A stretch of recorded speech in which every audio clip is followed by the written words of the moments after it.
વડોદરાના નવા મેયરનું નામ જાહેર થઈ ગયું છે। ગીતા મકવાણા વડોદરા શહેરના નવા મેયર બન્યા છે। આદિત્ય પટેલ ડેપ્યુટી મેયર બન્યા અને વર્ષાબેન વ્યાસ સ્ટેન્ડિંગ કમિટીના ચેરમેન બન્યા છે। તો નવા હોદ્દેદારોની જાહેરાત એ વડોદરા મનપામાં કરી દેવામાં આવી છે। ગીતા મકવાણા જેઓ વડોદરા શહેરના નવા મેયર બન્યા છે। આદિત્ય પટેલ જે ડેપ્યુટી મેયર તરીકેની તેમને જવાબદારી સોંપવામાં આવી છે અને વર્ષાબેન વ્યાસ સ્ટેન્ડિંગ કમિટીના ચેરમેન બનાવાયા છે। મહત્વપૂર્ણ જવાબદારીઓ આ ત્રણેયને સોંપવામાં આવી છે। તો નામ જાહેર થઈ ગયું છે। 2.5 વર્ષ માટે હવે વડોદરા મનપાનું સુકાન આ ત્રણના હાથમાં રહેશે। ગીતા મકવાણા જેઓ વડોદરા શહેરના નવા મેયર તરીકેની જવાબદારી હવે આવનારા 2.5 વર્ષ માટે તેઓ નિભાવશે। ડેપ્યુટી મેયર તરીકેની જવાબદારી નિભાવશે આદિત્ય પટેલ અને સ્ટેન્ડિંગ કમિટી ચેરમેનના બન્યા છે વર્ષાબેન વ્યાસ। આ મહત્વપૂર્ણ જાહેરાત થઈ ગઈ છે। ત્યારે સૌથી પહેલા તો કોર્પોરેટર્સની એક મિટિંગ અને ત્યારબાદ આ નામોની જાહેરાત કરવામાં આવી છે। ઘણા બધા એ નામ એ ચર્ચામાં હતા અને એ ચર્ચા વચ્ચે વડોદરા ગીતા મકવાણા મેયર તરીકેની જવાબદારી સોંપવામાં આવી છે અને આ નવા પદાધિકારીઓના નામ ભાજપે વડોદરા કોર્પોરેશન માટે જાહેર કરી દીધા છે। તો પ્રદેશ તરફથી આવેલા મેન્ડેટ બાદ આ નામ જાહેર કરવામાં આવ્યા। આગામી 2.5 વર્ષ માટે આ પદાધિકારીઓની નિમણૂક કરવામાં આવી છે।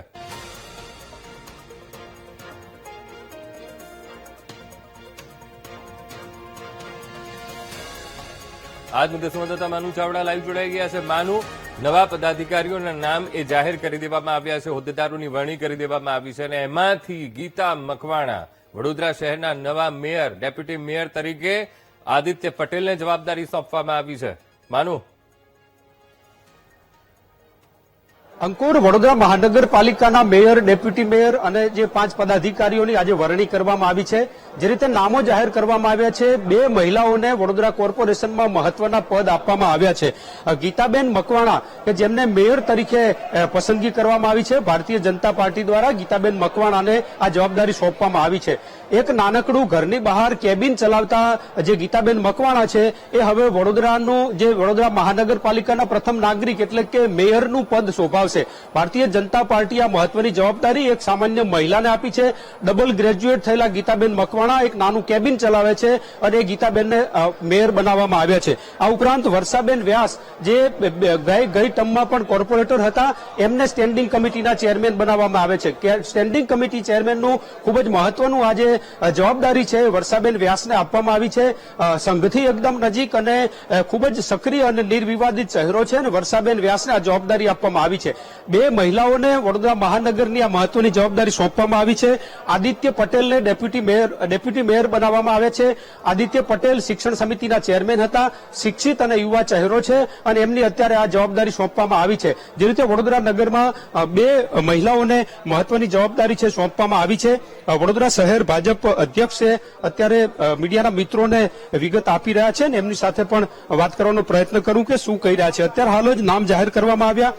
બંને મહિલાઓને મહત્વની જવાબદારી છે સોંપવામાં આવી છે અને મેયર અને સ્ટેન્ડિંગ કમિટીના ચેરમેન જે 2 મહિલાઓને બનાવવામાં આવે છે। સાહેબ, શું કહો છો? જે જાહેરાત થઈ છે, 2 બહેનોને મહત્વની જવાબદારી સોંપવામાં આવી છે।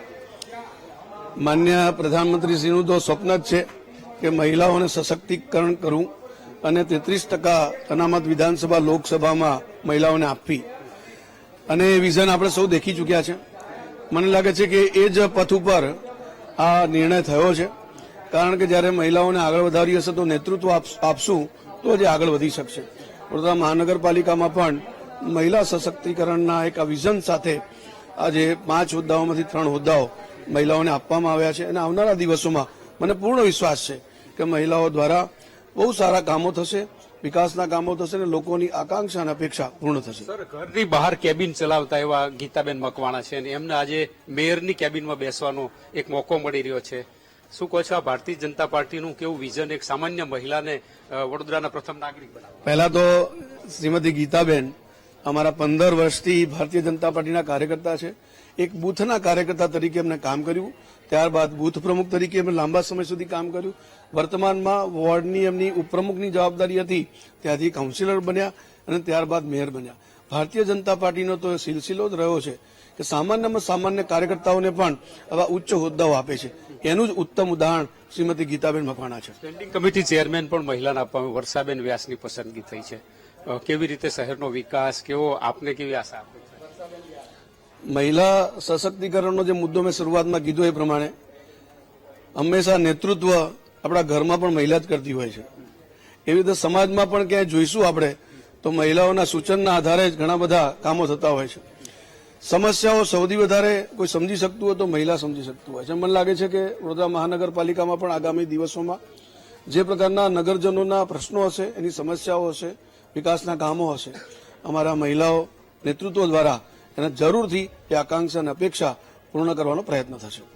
જયપ્રકાશભાઈ કહી રહ્યા છે કે મહિલાઓને જવાબદારી મહત્વની આપવામાં આવી છે. 5માંથી 3 હોદ્દા મહિલા કોર્પોરેટરને આપવામાં આવ્યા છે. અને ગીતાબેન મકવાણા એક જે સામાન્ય કેબિન ચલાવતી મહિલા છે ને એમને મેયરની જવાબદારી સોંપવામાં આવી છે.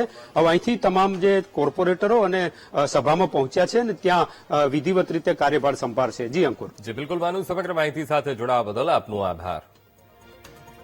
તો બે મહિલાઓને મહત્વપૂર્ણ સ્થાન આપવામાં આવ્યું છે. વડોદરાના નવા મેયરનું નામ જ્યારે જાહેર કરવામાં આવ્યું છે તે તેમાં ગીતા મકવાણા, એક સામાન્ય એ મહિલા, એક કેબિન ચલાવતા એ મહિલા જેમને વડોદરાના પ્રથમ નાગરિક તરીકેની જવાબદારી એટલે કે મેયરની જવાબદારી સોંપવામાં આવી છે.